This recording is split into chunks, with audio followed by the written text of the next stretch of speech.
My name is Shae K.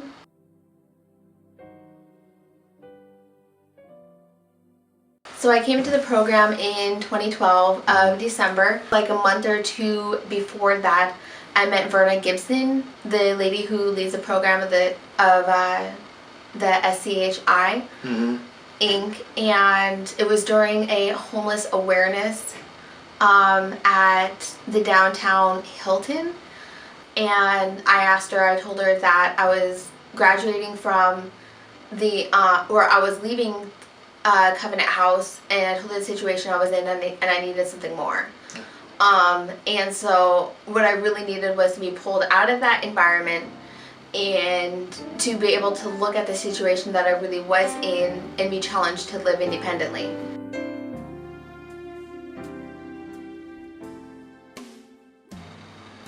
I think for a staff member to remember that they are also struggling and being able to take themselves out of the title of their position and being willing to share and not guide us like we say I struggle with like not coming home at curfew, and rather than them just listening like, oh, you know, try to come up with a solution without actually relating to what you're saying.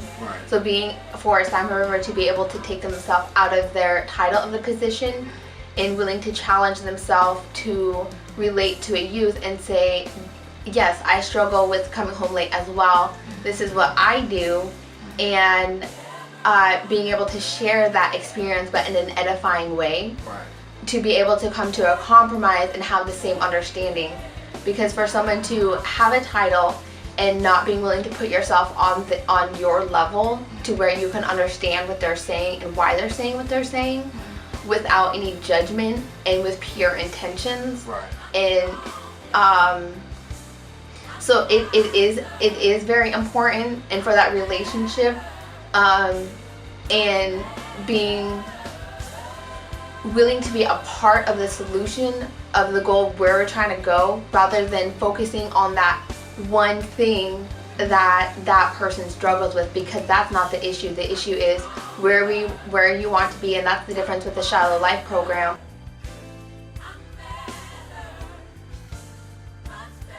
Keeping each other accountable is a real strong point, because we are not a program where if you're not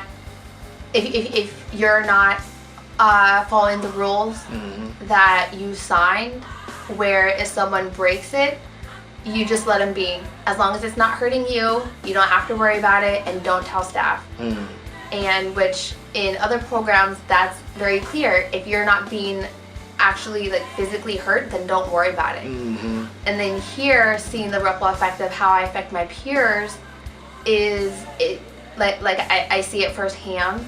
And I was told when I first came here that we keep each other accountable.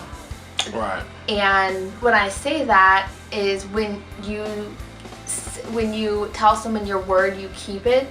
It's really not an option.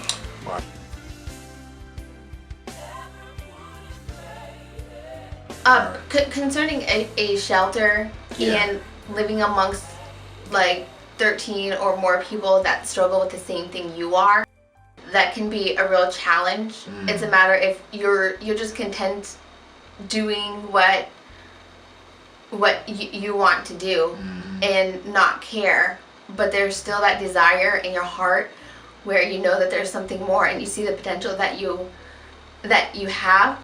It's just there's a lack of authority of the person being able to draw that out from your heart. Because even when you're really hurting and you know what's going on in your life, but there's no guidance, it can be very dark. And so it's a matter of if you're just really content where you are, or if you're willing to receive the help. And I think more like out of the other 13 youth that I was living with, that if they were given the same opportunity, that they would jump on it. Because the whole time I was there, I didn't really learn a whole lot. And even residents that left there, they don't remember anything besides how 2 or 3 staff impacted their life. Right.